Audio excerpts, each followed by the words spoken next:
Well, welcome everybody to our evening of poetry and reflection. You're mostly going to spend your time, if you're looking at the candle. I think we've all spent quite a long time in front of these screens over the last couple of weeks.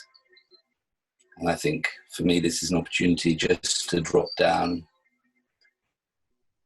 into a meditative space and allow the words to do what the words do. So I'm going to invite you to mute. I think most of you are on mute anyway. And really allow this space for yourselves. Really allow the words to take you on a journey.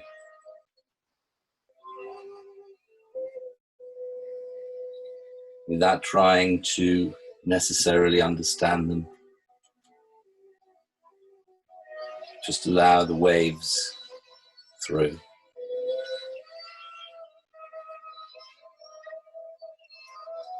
Because here we are, with all that we've got in this moment.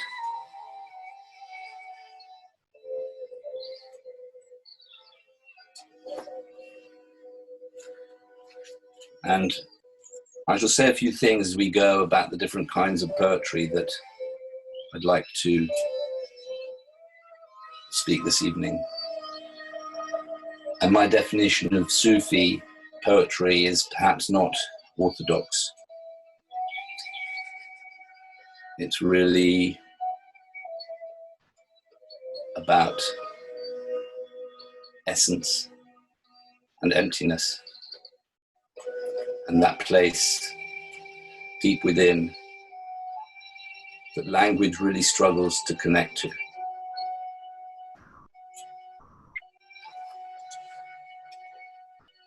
So I'm going to start with some of the old favorite Persian poets who will invite us into that space.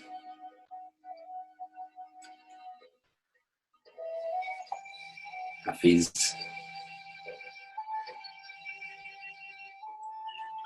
Just sit there right now.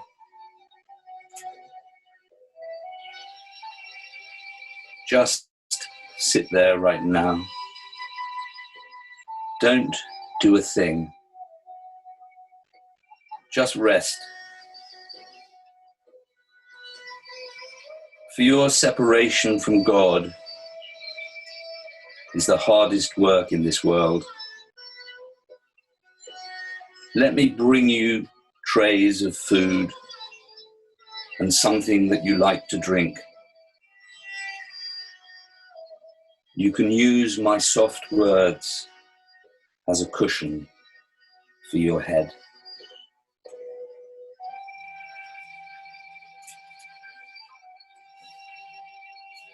Use my soft words as a cushion for your head.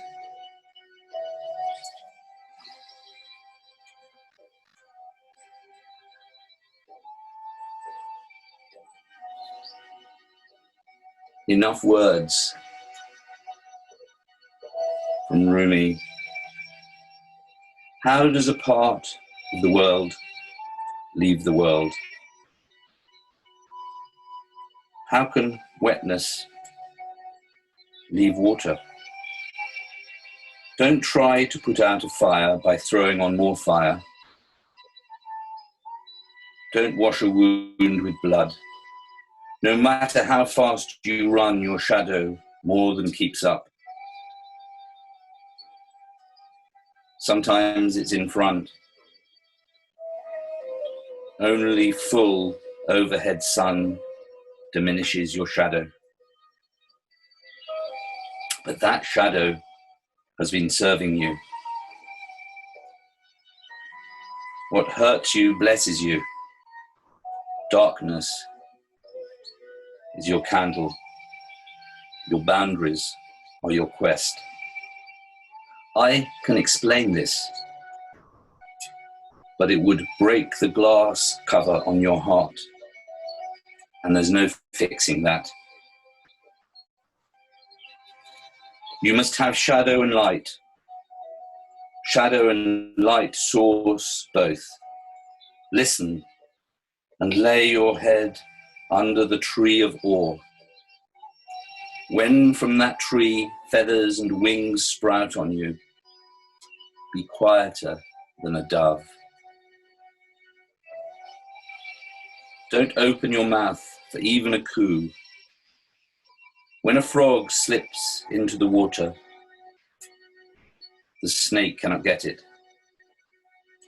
Then the frog climbs back out and croaks, and the snake moves towards him again.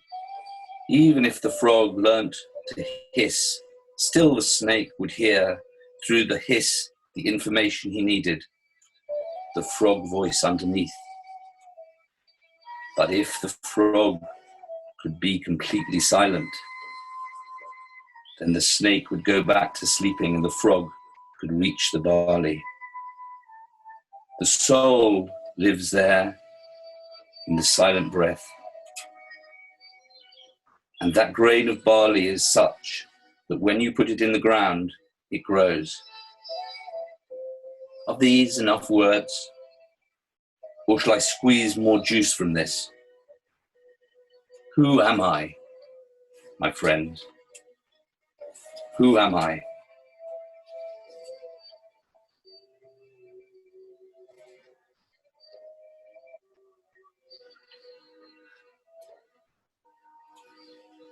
Where everything is music. Don't worry about saving these songs. And if one of our instruments breaks, it doesn't matter. We've fallen into the place where everything is music.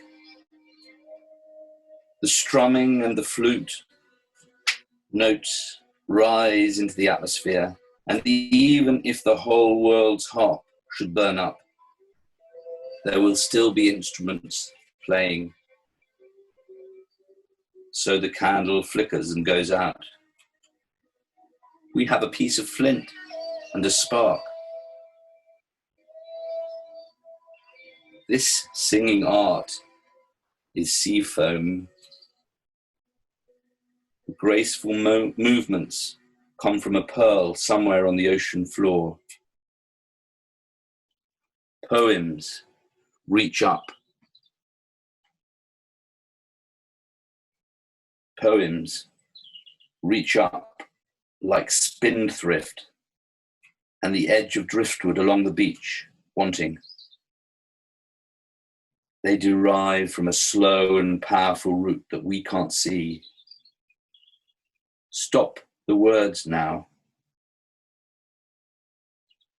Stop the words now. Open the window in the center of your chest and let the spirits fly in and out.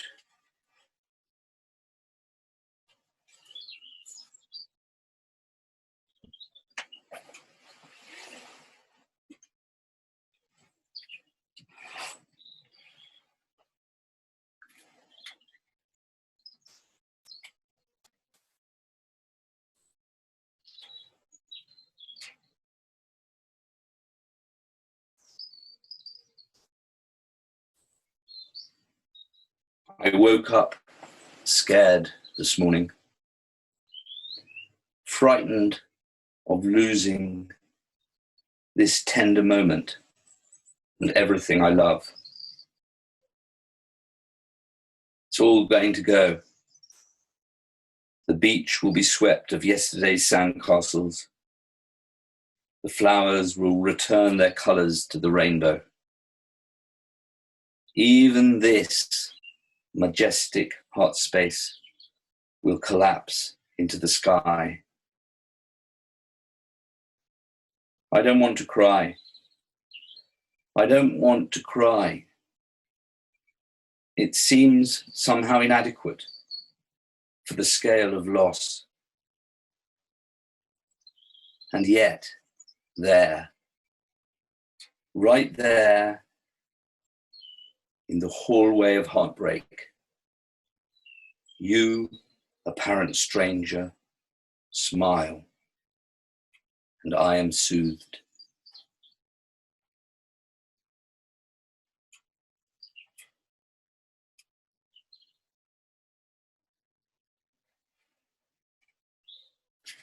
You, apparent stranger, smile, and I am soothed.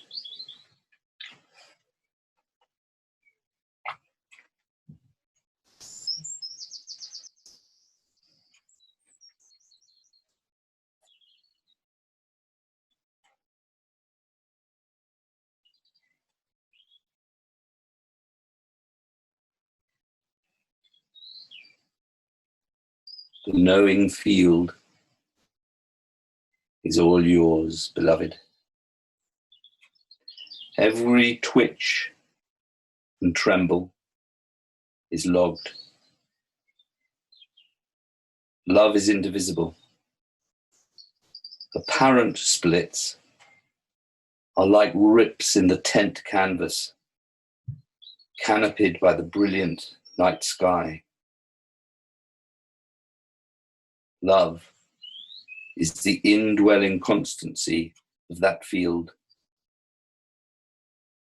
prior to all seasons. The birthplace of songbirds, white diamonds, and freedom,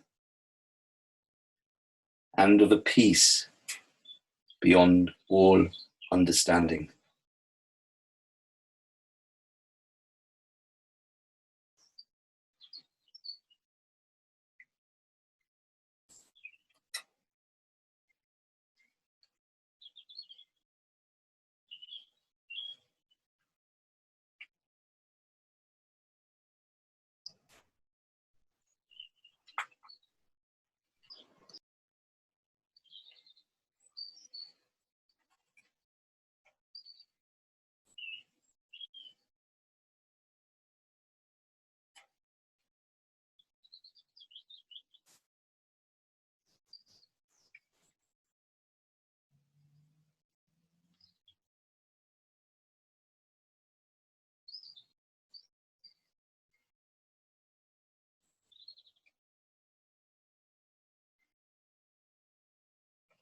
All my cards are on the table,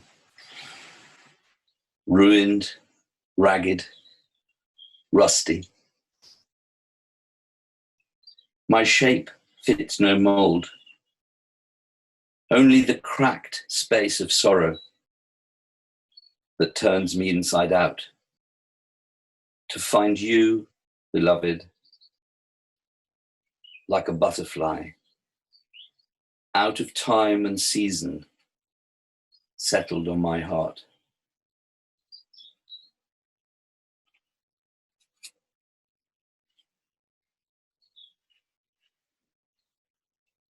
These are a few of my poems.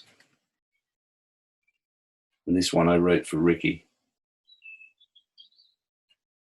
Before the word, you are. Language is inadequate on the edge. Words struggle, stumble, rage to get a grip. A big sigh among the angels brings the heartbreak of the world into the room. The heartbreak of the world into the room where you are, beloved, where you always are, before the beginning and after the end of all longing.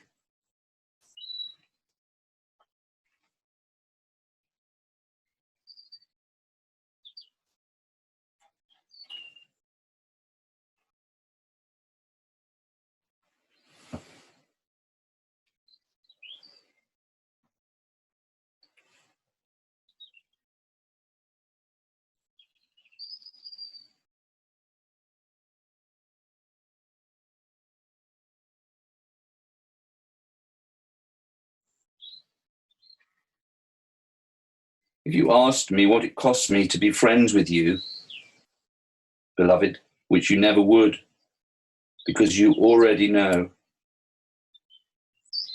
I would say everything, especially being right. Of course, it's not over yet, not by a long way. When I lose touch and the clouds come over, no one is more right than I. But in the moments of blue sky, of blessed relief, in the moment when sharing becomes the obvious way to receive, there is no one left to be right. No position needs taking, nor gain to be had. All there is, all there ever was, is the emptiness of the silent dawn before the cock crows, and the warm memory of yesterday's wild roses.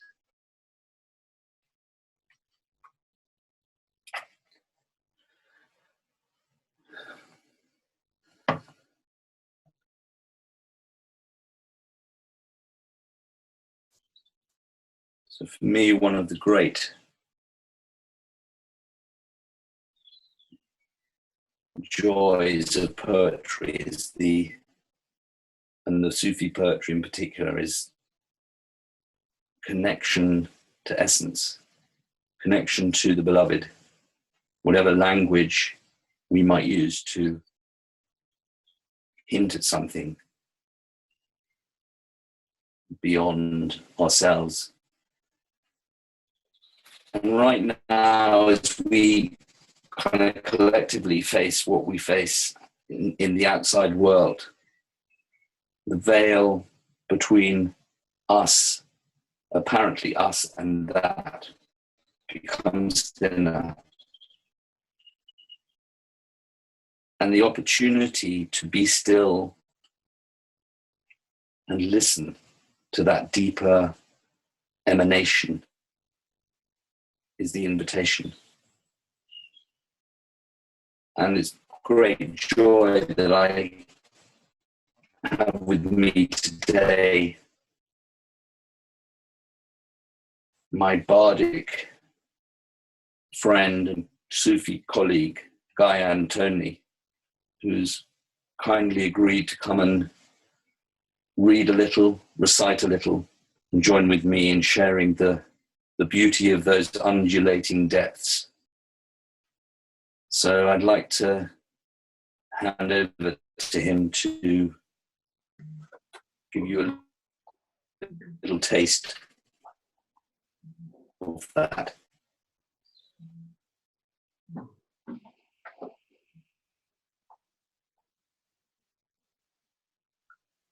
Hello, everybody. I'm very delighted to be asked to read a few or recite a few poems. I have a couple of pieces by Ted Hughes and a few others by W.B. Yeats. A couple of these I have committed to memory, so they are in my heart and they've moved me. So I hope they will speak to you. The first poem is The Hare by Ted Hughes. That elf, riding his awkward pair of haunchy legs, that weird, long-eared elf, wobbling down the highway. Don't overtake him. Don't try to drive past him. He's scatty. He's all over the road. He can't keep his steering. In his ramshackle go-kart, his big loose wheels, buckled and rusty, nearly wobbling off. And all the screws in his head, wobbling and loose. And his eyes wobbling, wobbling, wobbling. The hare, The hair is a very fragile thing. The life in the hair is a glassy goblet, and her yellow-fringed, frost-flake belly says, fragile, fragile. The hare's bones are a light glass, and the hare's face, who lifted her face to the Lord? Her newly budded nostrils and lips, for the daintiest pencilings, the last eyelash touches, delicate as the down of a moth, and the breath of awe, which fixed the mad beauty light in her look, as if her retina were a moon, as if her retina were a moon perpetually at full. Who is this? Who is this at midnight on the 8:30? The druid soul? The night streaker? The sudden lumpy goblin that thumps your car under the belly, then cries with human pain and becomes a human baby on the road that you dare hardly pick up, or leaps like a longbat with little headlights straight out of darkness into the driver's nerves with a jangle of cries, as if the car had crashed into a flying harp, so that the driver's nerves flail and cry, just like a burst harp. Uneasy, uneasy she nears, as if she were being lured, fearful, nearer, like a large egg toppling itself, mysterious. Then she'll stretch, tall, on her hind feet and lean on the air, taut like a still yacht waiting on the air, taut like a still yacht waiting on the air. And what does the hunter see? A fairy woman? A dream beast? A kangaroo of the March corn? Ah, the loveliest face listening, her black-tipped ears hearing the bud of the blackthorn opening its lips, her black-tipped hairs hearing tomorrow's weather combing the mare's tails, her snow fluff belly feeling for the first breath, her orange nape foxy with dreams of fox, witch maiden heavy with trembling blood, astounding how much blood there is in her body. She is a moony pond of quaking blood, twitched with spells, her gold-ringed eye spellbound, carrying herself so gently, balancing herself with the gentlest touches, as if her eyes brimmed, balancing herself with the gentlest touches, as if her eyes brimmed. I have seen her, a lank, lean hair, with her long, thin feet, and her long, hollow thighs, and her ears like ribbons careering by moonlight in her flamenco, her heels flinging the dust on the drum of the hill. Her heels flinging the dust on the drum of the hill. Ah, and I've seen him, hobbling stiffly, god of lepers, surprised by dawn, earthbound, and stained with drying mud, painfully rocking over the furrows.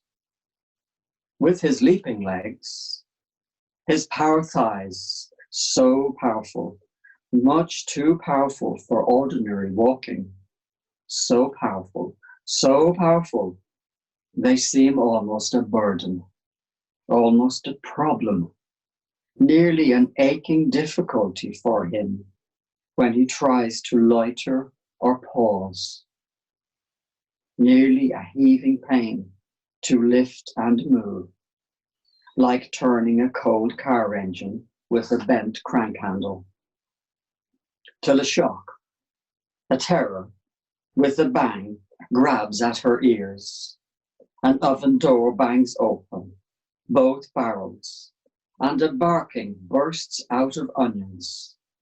And she leaps, and her heels, hard as angle iron, kick salt and pepper into the lurcher's eyes. And kick, this spinning turnip world into the lurcher's gullet, as she slips between thin hawthorn and thinner bramble into tomorrow.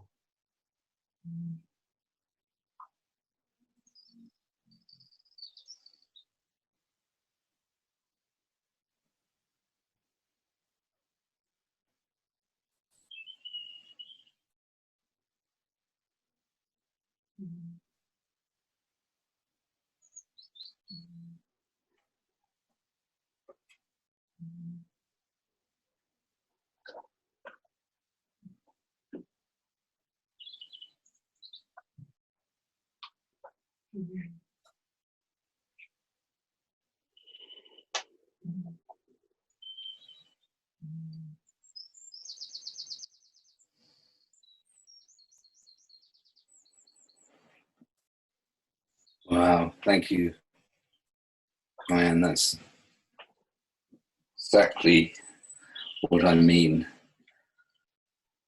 by opening into emptiness, and how this poetry can do it.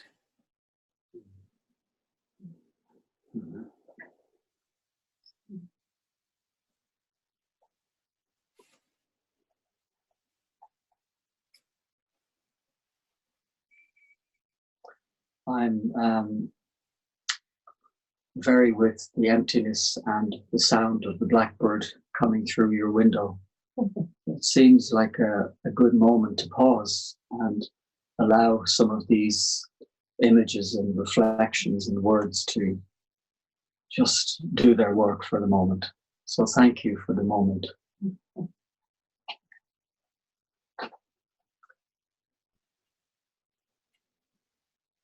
Thank you for the moment. Thank you.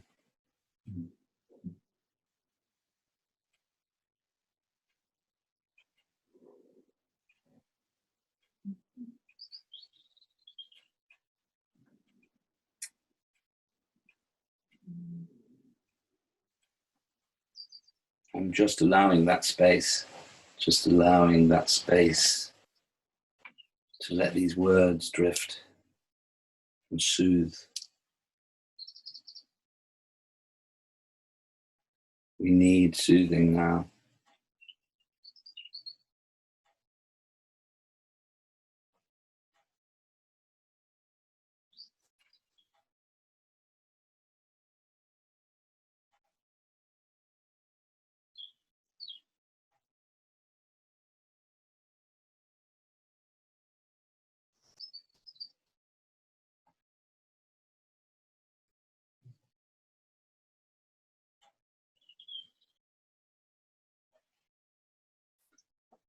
I love you,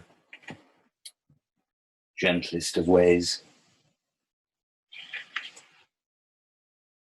who ripened us as we wrestled with you.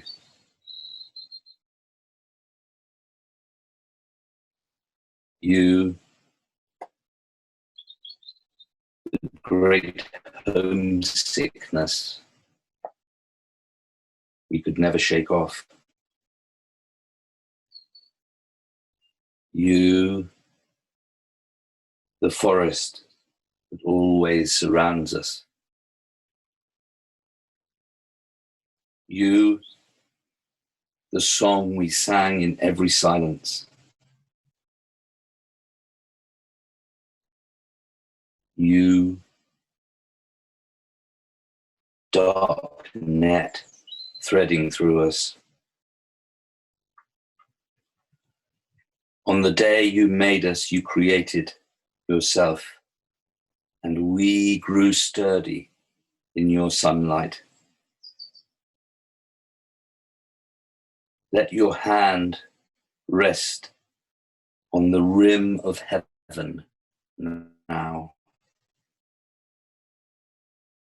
and mutely bear the darkness we bring over you.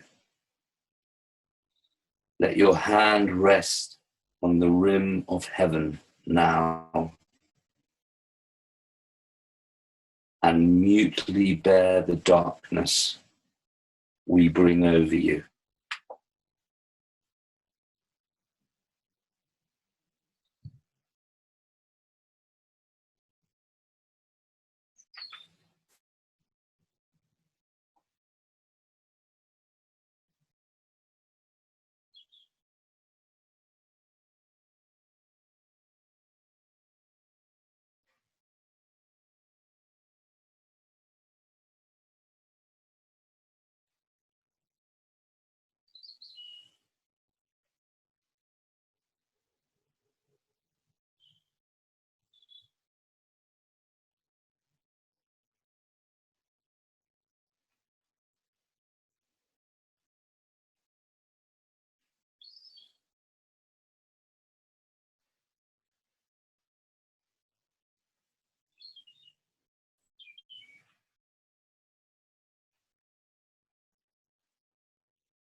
God speaks to each of us as he makes us, then walks with us silently out of the night.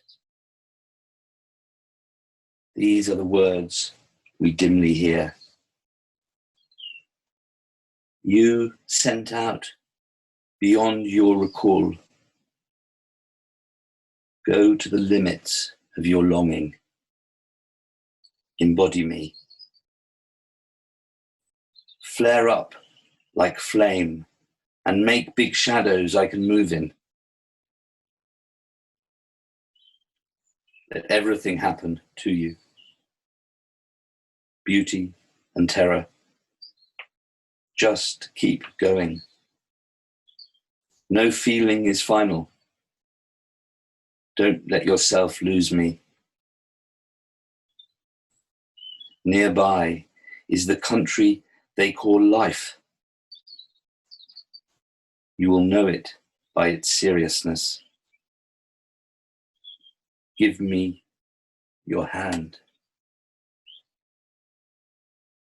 Give me your hand.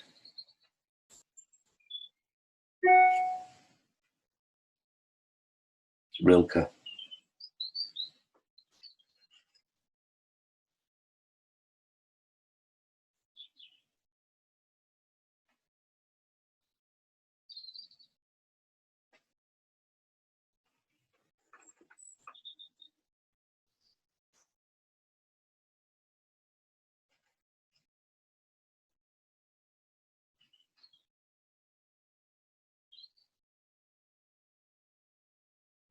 I have hymns you haven't heard. I have hymns you haven't heard. There is an upward soaring in which I bend close. You can barely distinguish me from the things that kneel before me. They are like sheep. They are grazing. I am the shepherd on the brow of the hill. When evening draws them home, I follow after. The dark bridge thudding and the vapor rising from their backs hides my own homecoming.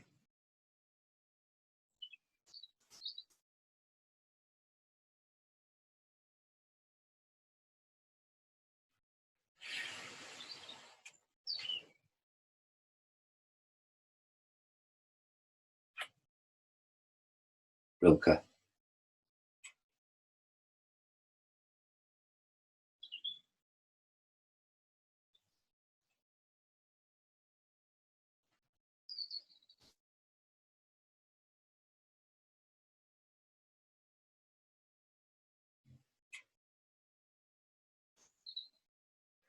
And this is Ben Okri, an African elegy. We are the miracles that God made to taste the bitter fruit of time. We are precious.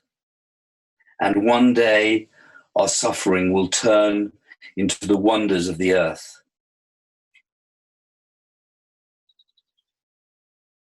There are things that burn me now, which turn golden when I'm happy. Do you see the mystery of our pain? That we bear poverty and are able to sing and dream sweet things, and that we never curse the air when it is warm, or the fruit when it tastes so good, or the lights that bounce gently on the waters. We bless things, even in our pain. We bless them in silence. That is why our music is so sweet. It makes the air remember there are secret miracles at work that only time will bring forth. I, too, have heard the dead singing, and they tell me that this life is good. They tell me to live it gently, with fire, and always with hope. There is wonder here, and there is surprise. In everything, the unseen moves. The ocean is full of songs. The sky is not an enemy. Destiny is our friend.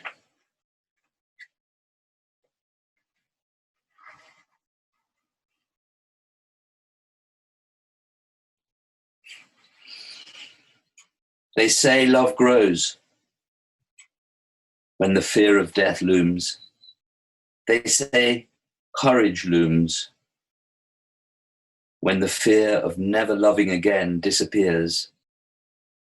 In the smell of the enemy who crushes us so much, we can only fight. Love and courage grow together when the flesh is rawest and the spirit charged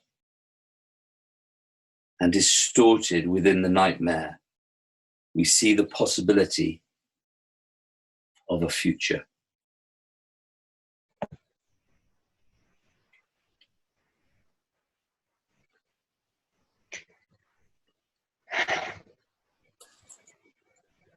I don't understand it.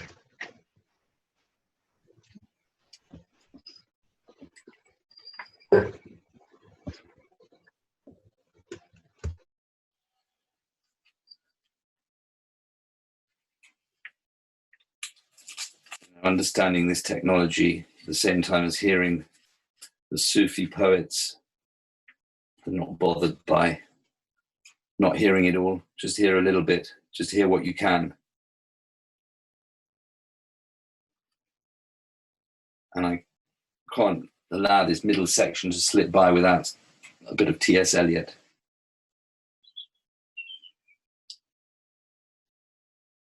garlic and sapphires in the mud clot the bedded axle tree. The trilling wire in the blood sings below inveterate scars, appeasing long forgotten wars. The dance along the artery, the circulation of the lymph are figured in the drift of stars. Ascend to summer in the tree, we move above the moving tree, in light upon the figured leaf. And here upon the sodden floor below, the boarhound and the boar pursue their pattern as before, but reconciled among the stars. At the still point of the turning world, neither flesh nor fleshes, neither from nor towards. At the still point, there, the dance is, but neither arrest nor movement, and do not call it fixity, where past and future are gathered. Neither movement from nor towards, neither ascent nor decline, except for the point, the still point. There would be no dance, and there is only the dance. I can only say, there we have been, but I cannot say where, and I cannot say how long, for that is to place it in time. The inner freedom from the practical desire, the release from action and suffering, release from the inner and the outer compulsion, yet surrounded by a grace of sense, a white light, still and moving, an Ellbogen without motion, concentration without elimination, both a new world and the old made explicit, understood in the completion of this partial ecstasy, the resolution of its partial horror, yet the enchainment of past and future woven in the weakness of the changing body, protects mankind from heaven and damnation which flesh cannot endure. Time past and time future allow but a little consciousness. To be conscious is not to be in time, but only in time can the moment in the rose garden, the moment in the arbor where the rain beat, the moment in the draughty church at Smokefall be remembered, involved with past and future. Only through time, time is conquered. Only through time, time is conquered.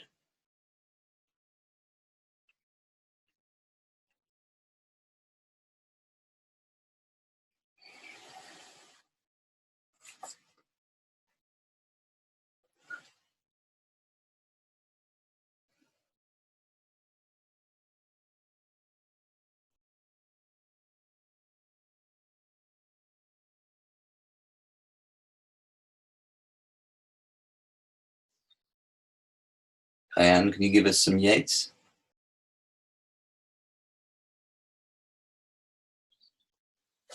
Sure, here I am.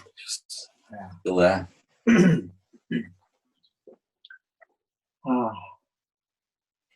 You just reminded me that when the old storytellers used to wander around Ireland, they were called Shanakees, and the village would know they were turning off, so they'd prepare, because the story might take 5 nights to tell. And it was expected that a lot of people, maybe particularly the children, would fall asleep. And they would dream the bit that everybody else didn't hear. So falling asleep is a good thing. Then we can put the story together. We each find a little bit of it. So with that, here's The Second Coming by W.B. Yeats. Turning and turning in the widening gyre. The falcon cannot hear the falconer. Things fall apart. The center cannot hold. Mere anarchy is loosed upon the world. The blood-dimmed tide is loosed. And everywhere, the ceremony of innocence is drowned. The best lack all conviction, while the worst are full of passionate intensity. Surely some revelation is at hand. Surely the second coming is at hand. The second coming. Hardly are those words out when a vast image out of spiritus mundi troubles my sight. Somewhere, in sands of the desert, a shape with a lion body and the head of a man. A gaze blank and pitiless as the sun. A gaze blank and pitiless as the sun is moving its slow thighs, while all about it reel shadows of the indignant desert birds. The darkness drops again. But now I know that 20 centuries of stony sleep were vexed to nightmare by a rocking cradle. 20 centuries of stony sleep were vexed to nightmare by a rocking cradle. And what rough beast, its hour come round at last, slouches towards Bethlehem to be born.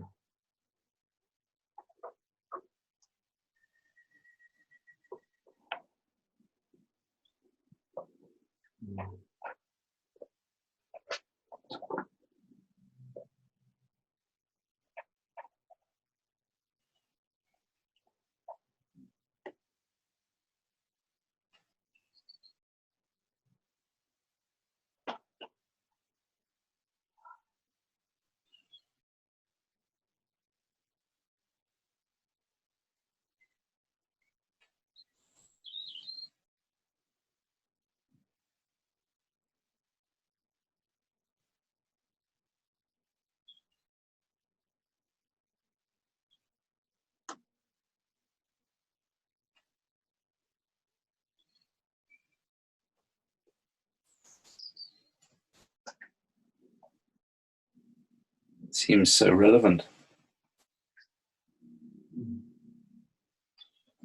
Yeah. I think you wrote that at the end of the First World War. Yes. Mm.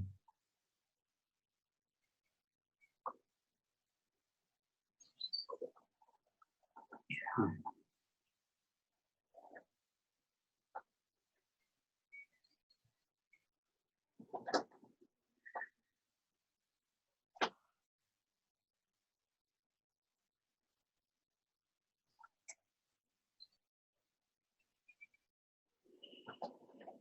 Mm.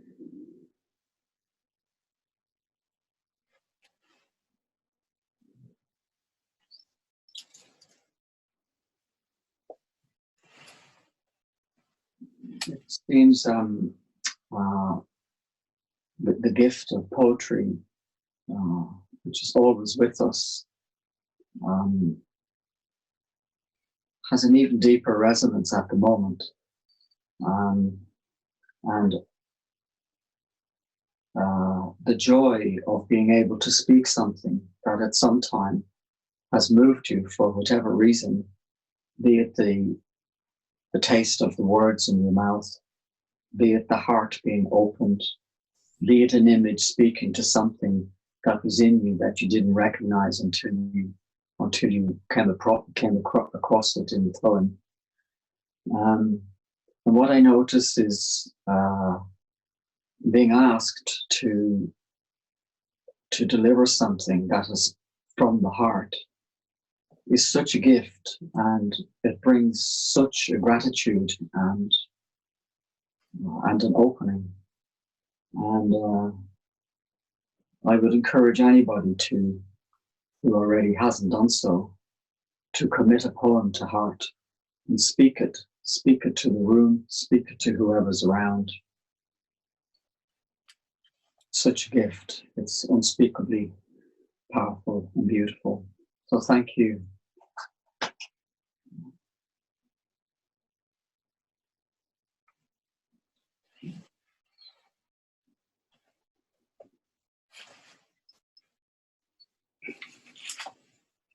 I wondered, Ayaz, might I offer something from Hafiz at the moment? Please do. Yeah. Given the times, I feel this has relevance as well. It's entitled Cast All Your Votes for Dancing. I know the voice of depression still calls to you. I know those habits that can ruin your life still send their invitations. But you are with a friend now and look so much stronger. You can stay that way and even bloom. It feels like a strange time to be reading this, and yet it feels so relevant. Keep squeezing drops of sun from your prayers and your work and your music, and from your companion's beautiful laughter. Keep squeezing drops of the sun from the sacred hands and glance of your beloved. And, my dear, from the most insignificant movements of your own holy body. Learn to recognize counterfeit coins that may buy you just a moment of pleasure, but then drag you for days like a broken man behind a farting camel. You are with a friend now. Learn what actions of yours delight him. Learn what actions of yours delight her. What actions of yours bring freedom and love. Whenever you say God's name, dear pilgrim, my ears wish my head was missing, so they could finally kiss each other and applaud all your nourishing wisdom. Oh, keep squeezing drops of the sun from your prayers and your work and your music, and from your companion's beautiful laughter, and from the most insignificant movements of your own holy body. Now, sweet one, be wise. Be wise. Cast all your votes for dancing.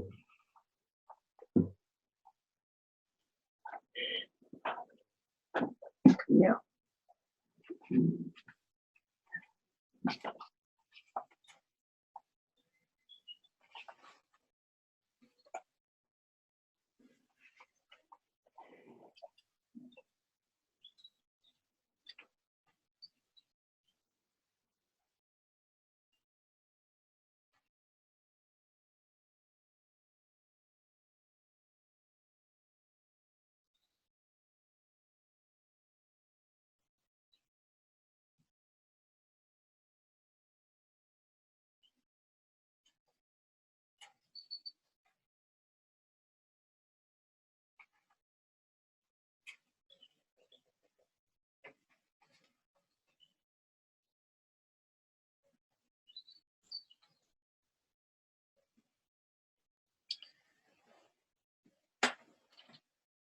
In our souls, everything moves guided by a mysterious hand.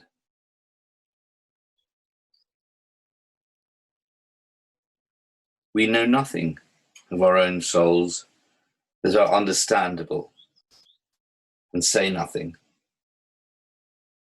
The deepest words of the wise man teach us, the same as the whistle of the wind when it blows, or the sound of the water when it is flowing.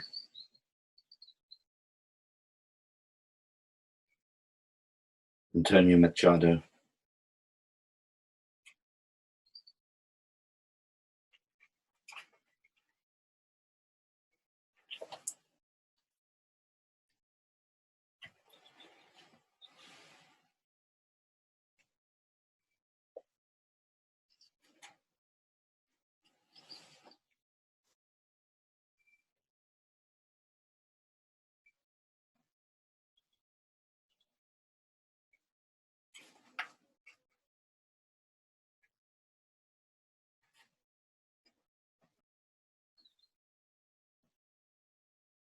Today, like every other day,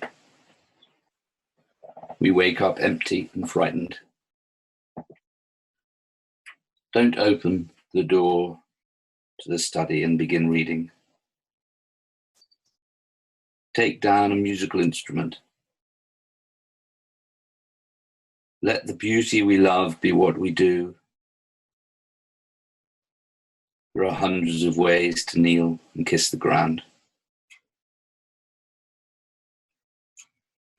Hundreds of ways to kneel and kiss the ground.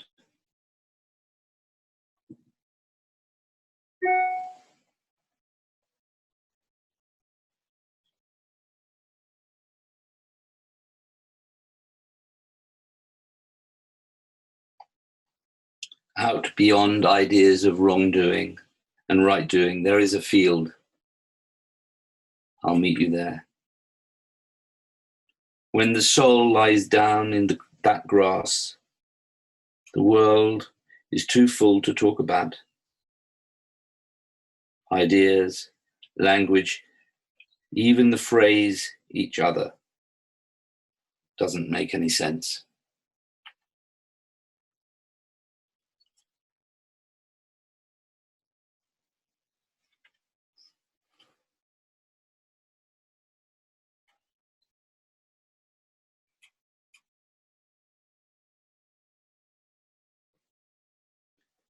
So I suppose what's important for me at this point, when there's a lot of anxiety and fear and grief and sorrow and loss, is reminding each other and ourselves of these depths that these poets talk about. These depths that are untouchable, that are the still point. Certainly for me, when writing, I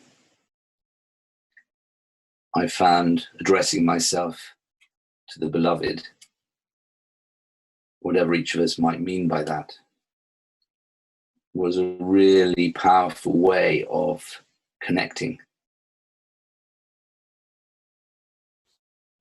Writing without judgment, writing without any kind of intention except to praise, except to allow in, except to allow myself to be soothed.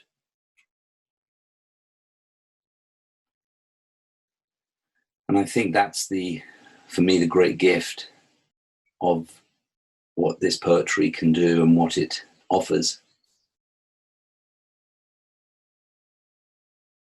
It's so easy to be taken over by what's happening apparently in the outside world. And what is it that reminds us? What is it that brings us back? What is it that gives us that solace?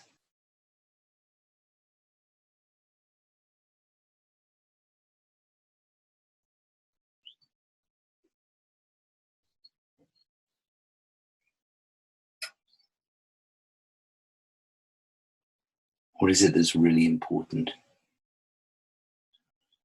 What is it we can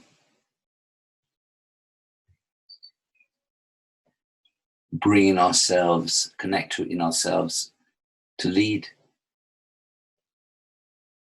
to serve?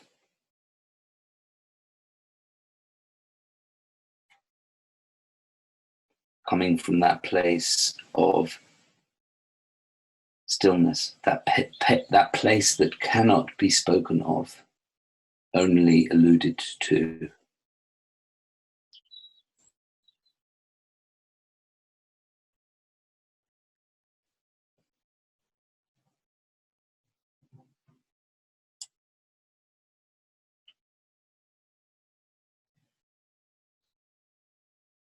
And for those therapists amongst you, us,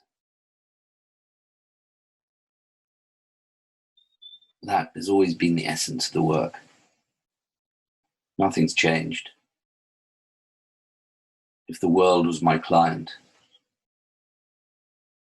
which she is, how would I be in relation to her?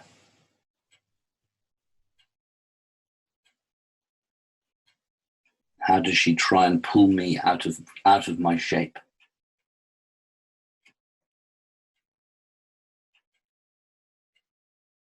How does she try and pull me away from my center? Knowing full well that I can only serve when I'm centered. Knowing full well I'm not always going to be centered.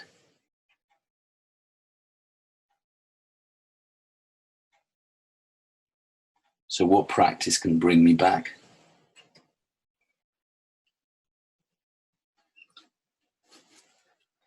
And this is the vision. This is my hope, that connecting in this way, connecting through the poetry, allowing those words just to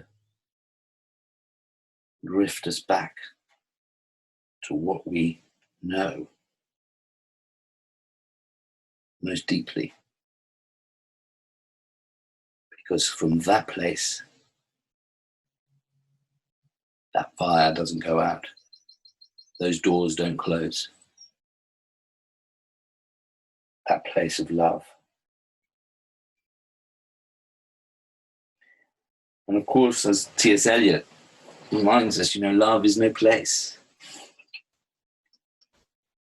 It doesn't enter the time and space. It's who we are.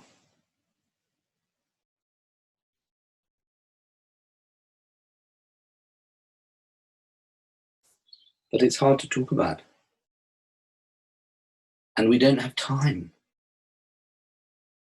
We don't have time to be still long enough. To be still long enough to drop down.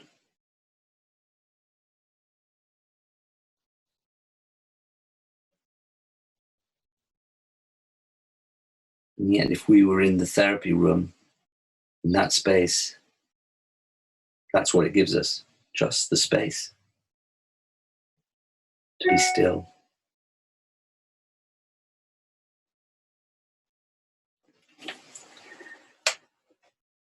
So I'd really like, in terms, as we sort of,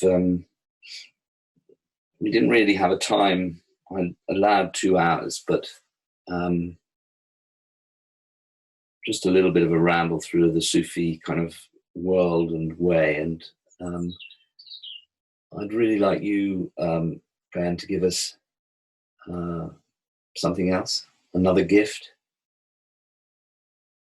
I know I did ring you earlier in the week and say that I was going to be greedy. Or would it be greedy to ask for more than just the hair? No.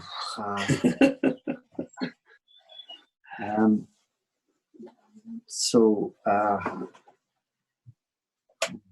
And you can give us the stolen child. You'd like the stolen child? Sure. Like the stolen child. Yeah, for sure. Yeah.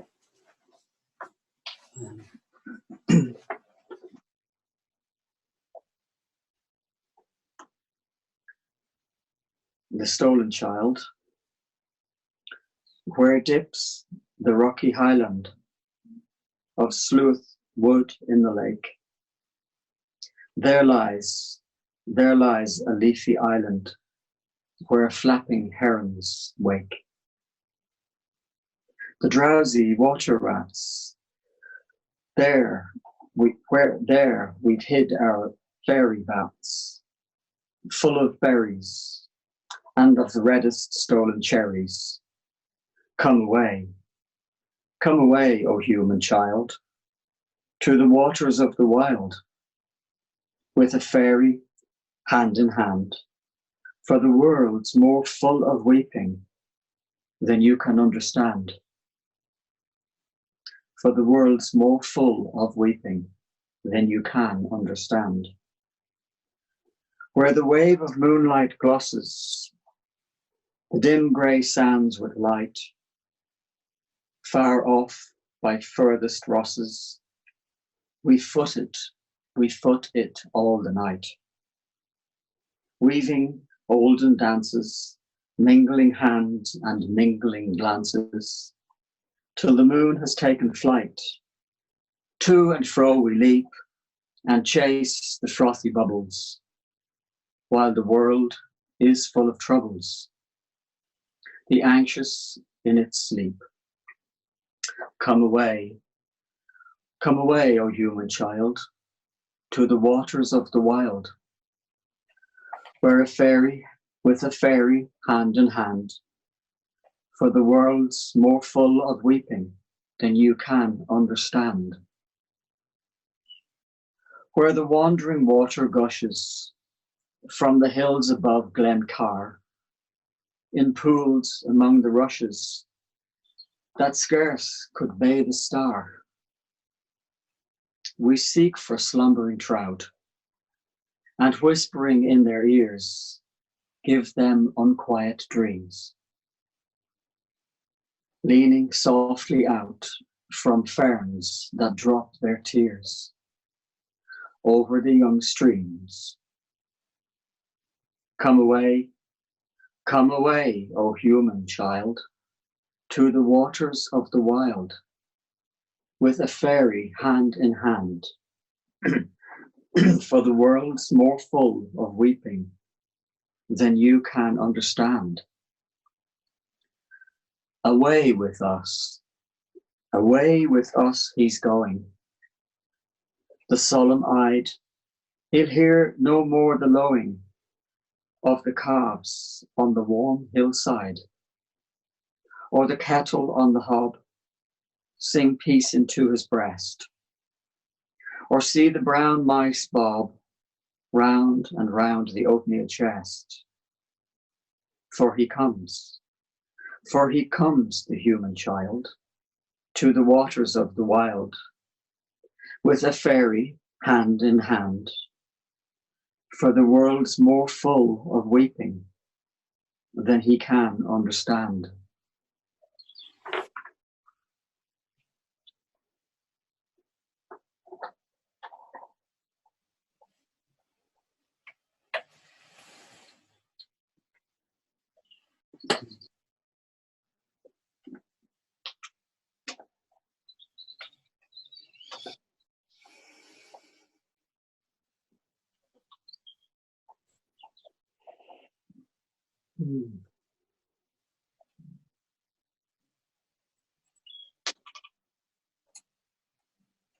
Such a beautiful poem, that. Yeah.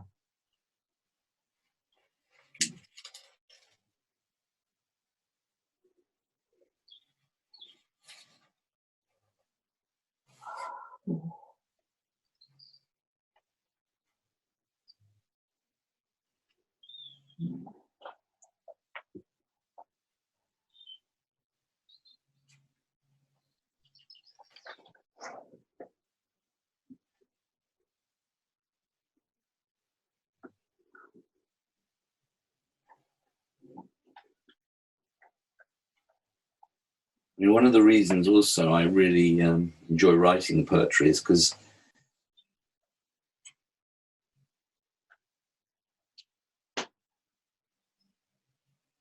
it's hard to say nothing. I mean,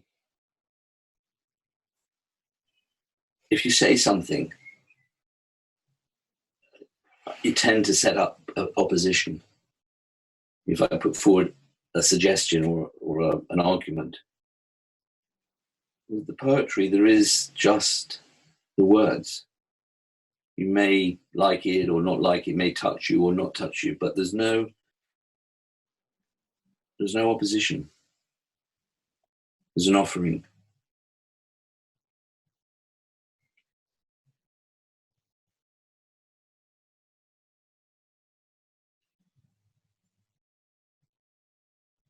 And I think that's the real gift of, particularly of that non-dual place, that Sufi place, that place that is the center of mystical tradition, no matter which faith we're talking about.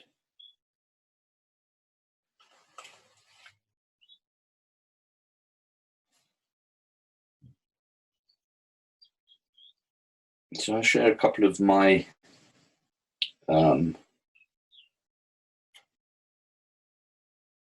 more recent poems. It's called The End of Sadness. I've pulled the loft ladder down out of heaven and stopped all the clocks. For in this indivisible moment, there is only emptiness. Please leave all silver and gold at the great west door. This revelation is far beyond the grace of form or even the benediction of love song, of birdsong. You see, love is here understood. Not in the sense of being able to explain it, but there's all that's left at the end of sadness. An easy dissolution, the way mist relinquishes its quiet enjoyment to the dawn, or dust settles on rose petals after a disturbance. Or dust settles on rose petals after a disturbance.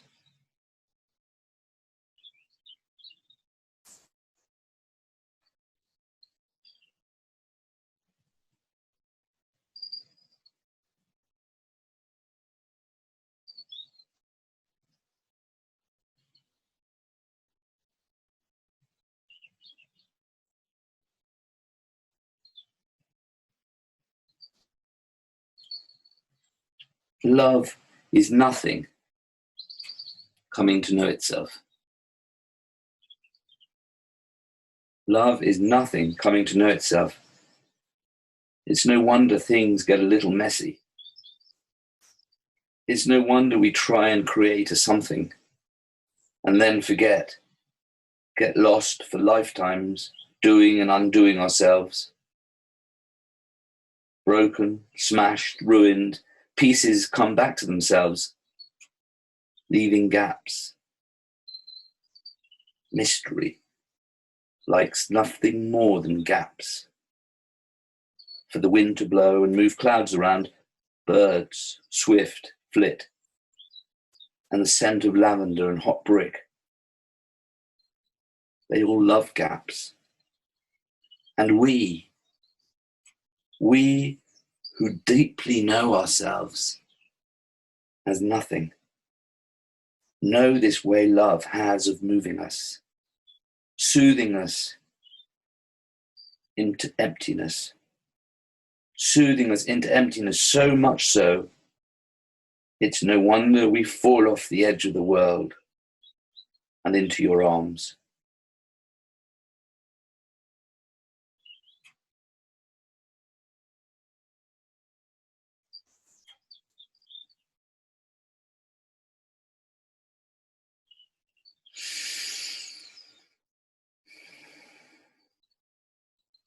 For so long, this great endeavor has been about trying to catch butterflies,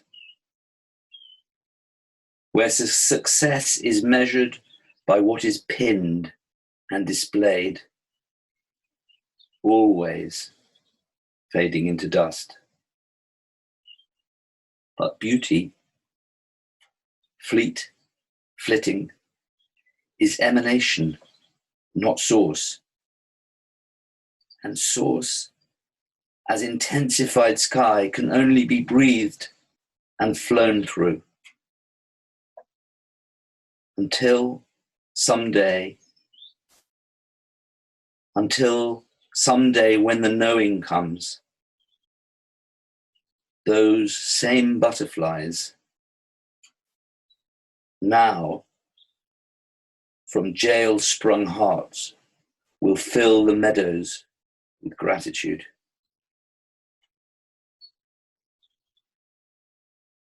Those same butterflies, now from jail-sprung hearts, will fill the meadows with gratitude.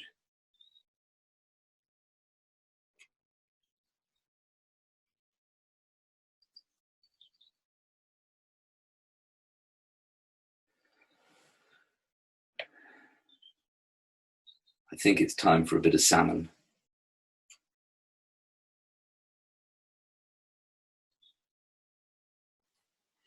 I've just unmuted because you probably didn't hear me chuckle when you said that. They don't know what's coming. No. Well, it is a salmon. Yes, this next piece is again by Ted Hughes, great English poet who really exemplifies the ability to sit with for a long, long, long time and therefore see very deeply indeed. This poem is October Salmon, and it was written when his father was dying. He was visiting his father in the last 5 days of his father's life. So he went for a walk on the river away from his father's bedside, and this is what he wrote. He's lying there. He's lying there in poor water, a yard or so depth of poor safety, maybe only 2 feet of no protection from an outleaning small oak, half under a tangle of brambles. After his 2,000 miles, he rests, breathing in that lap of easy current, his graveyard pool. About 6 pounds in weight, 4 years old at most, and hardly a winter at sea, but already a veteran, already a death-patched hero. So quickly it's over. So briefly he roamed the gallery of marbles, such sweet months, so richly embroidered into earth's beauty dress, her life robe, now worn out with her restlessness, her insatiable quest, hangs in the flow, a frayed scarf, an autumnal pod of his flower, the mere hull of his prime, shrunk at shoulder and flank. In the sea-going aurora borealis of his April power, the primrose and violet of that first uplifting in the estuary, ripened to muddy dregs, the river reclaiming his sea metals. In the October night, he hangs there, patched with leper cloths. Death has already dressed him in her clownish regimentals, her badges and decorations mapping the completion of his service. His face is a ghoul mask, a dinosaur of senility, and his whole body a fungoid anemone of canker. Can the caress of the water ease him? Can the caress of the water ease him? The flow will not let up for a minute.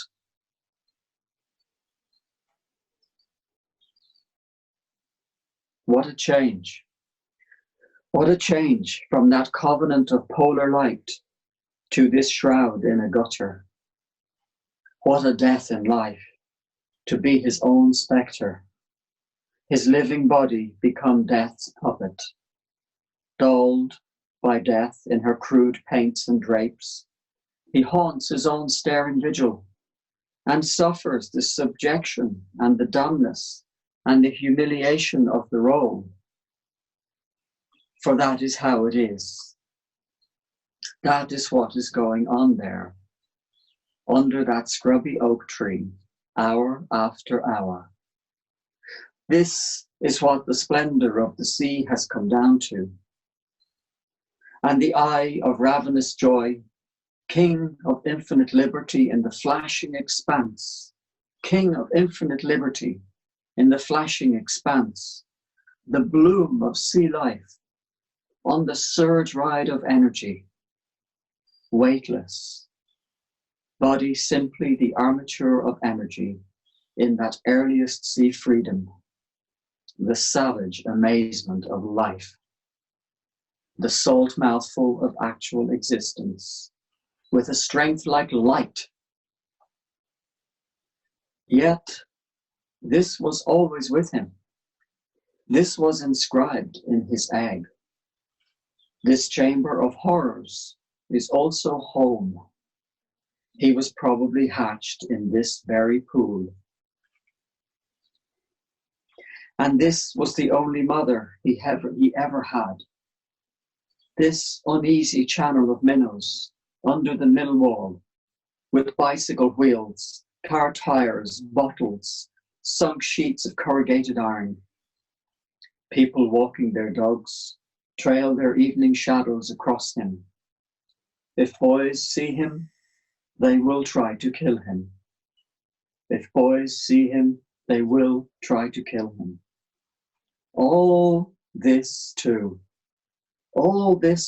is stitched into the torn richness, the epic poise that holds him so steady in his wounds, so loyal to his doom, so patient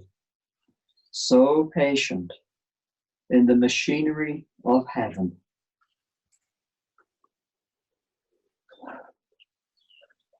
Yay.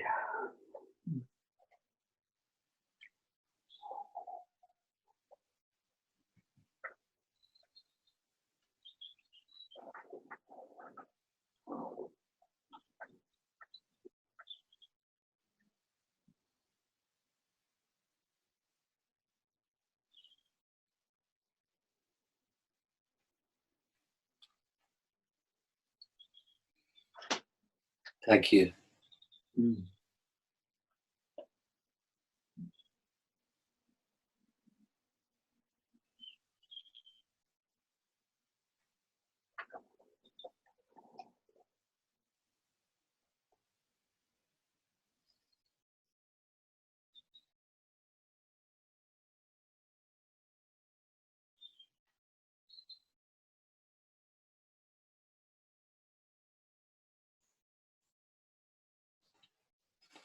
Feels like we're the beneficiaries of his stillness and solitude. Yes, very much, very much. Yeah.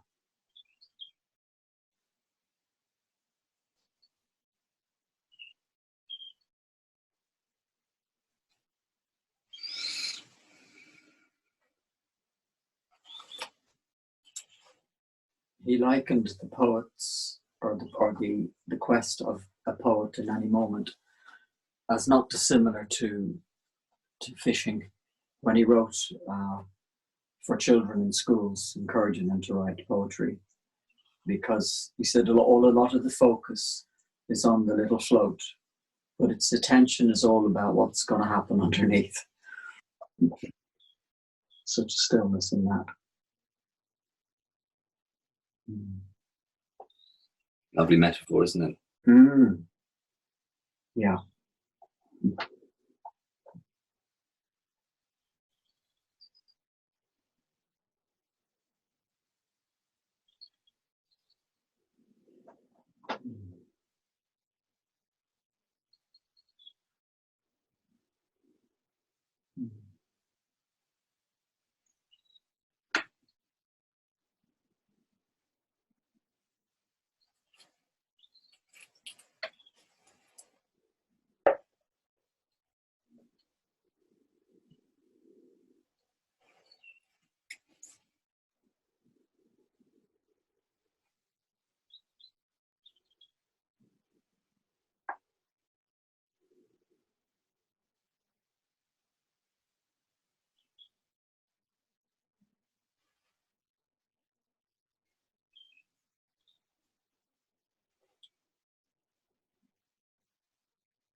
Well, I think we'll finish with a few more of my poems, and then my favorite, one of my favorite Sufi poets, who is Lala, who was a crazy Himalayan Sufi who used to wander around naked and mad. So said.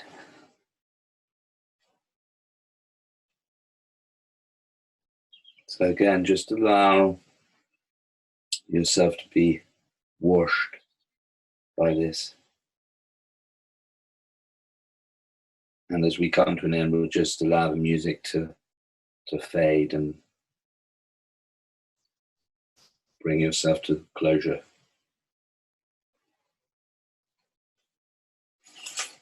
And thank you very much, Gayan, for sharing with us. Thank you for welcoming me in. Thank you very much. It's such a gift. Thank you. Thank you for everybody making the poems home, bringing them home in the heart by the need for both the speaker and the listener that makes it whole. So beautiful. Thank you.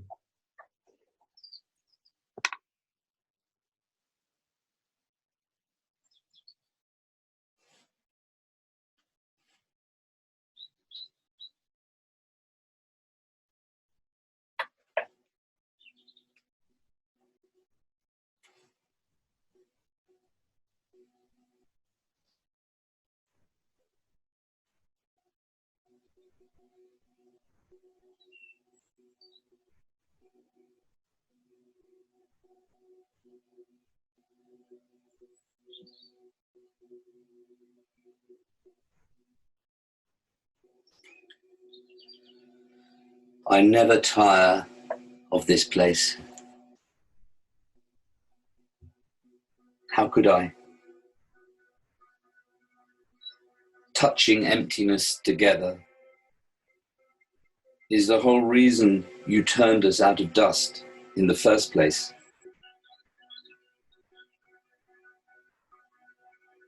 It's impossible to get bored or wish to be elsewhere. Collapsing the wave leaves nobody doing anything anywhere. Collapsing the wave leaves nobody doing anything anywhere. This revelation alone is enough to keep me begging at the door. And I haven't even mentioned the word love yet, nor the birds gathering in the darkening sky outside the window.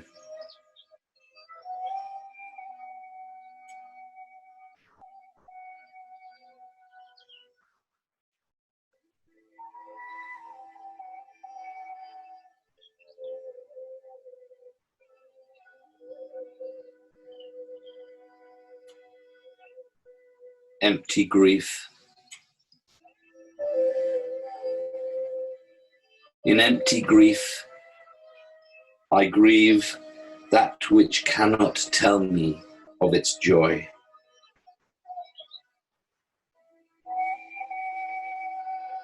In empty grief, I grieve that which cannot tell me of its joy. Like a forest where birds have forgotten how to sing, and somehow the beauty of trees is then dulled and dimmed, or where depth is lost to breadth, or beauty of truth overrun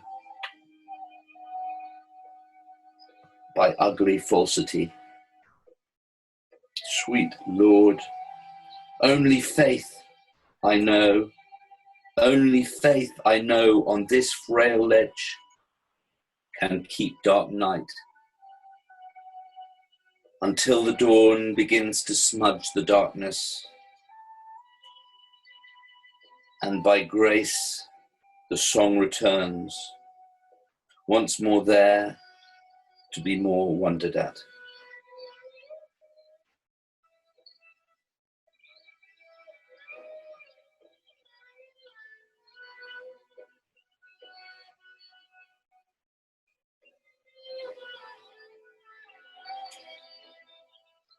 The movement in the melt of a snowflake is sufficient to understand love. The movement in the melt of a snowflake is sufficient to understand love. This is the only way to change the world and develop the fierce peace brave enough to set the world on fire without lifting a finger.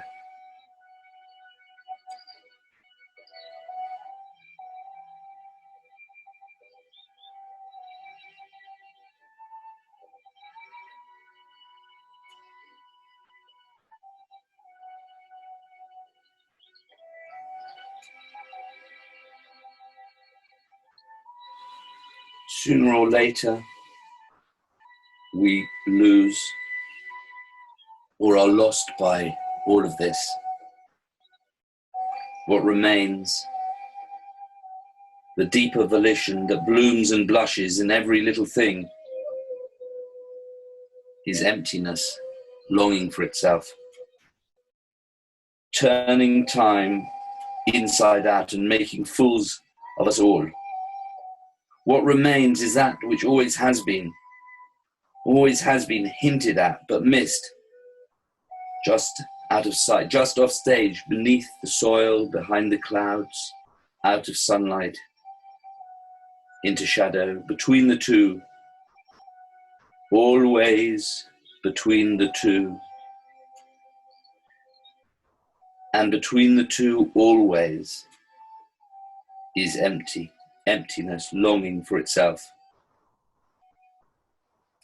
And that, I think, is what we call love. That emptiness, longing for itself, is what some call love.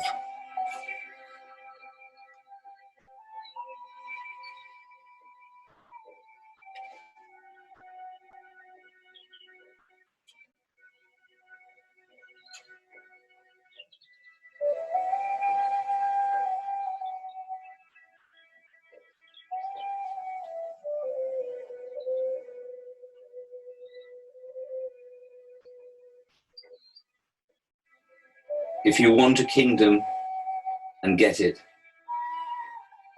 you'll have no peace. If you give it away, you still won't be content. Only a soul free of desire can taste eternity. Be living, yet dead. Then knowing comes to live in you. Then knowing comes to live in you.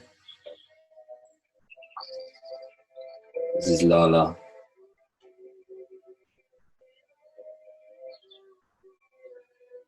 What understanding comes through reading? I decided not to let books determined by life, but only whatever helps dissolve infatuation and sentimental longing.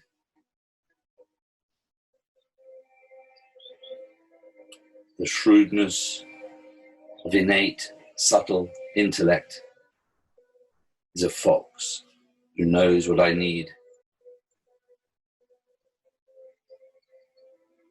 The way is difficult and very intricate. Lala discarded her books that told about it, and through meditation saw the truth that never comes to anyone from reading words.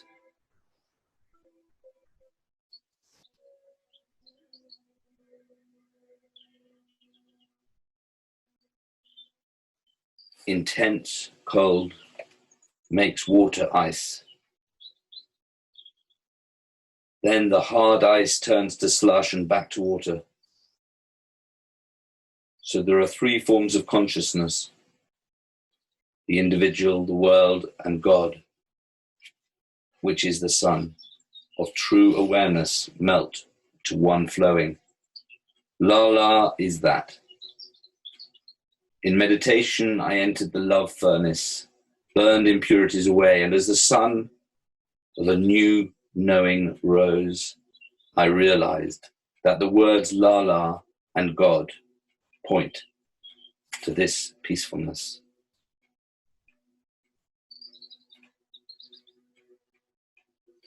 In this state, there is no Shiva nor any holy union.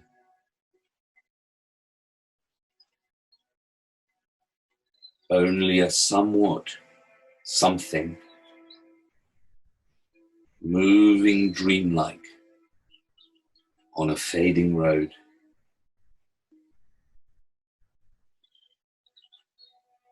Only a somewhat something moving dreamlike on a fading road.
How beautiful to share with you these moments. I wish us all peace,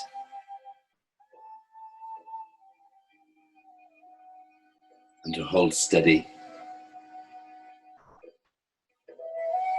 to hold the gaze long enough to be of service.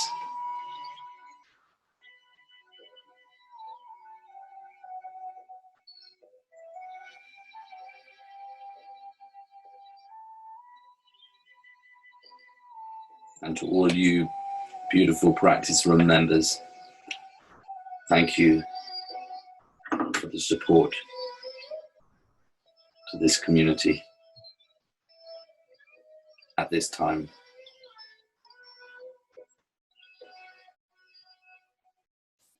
deeply appreciated.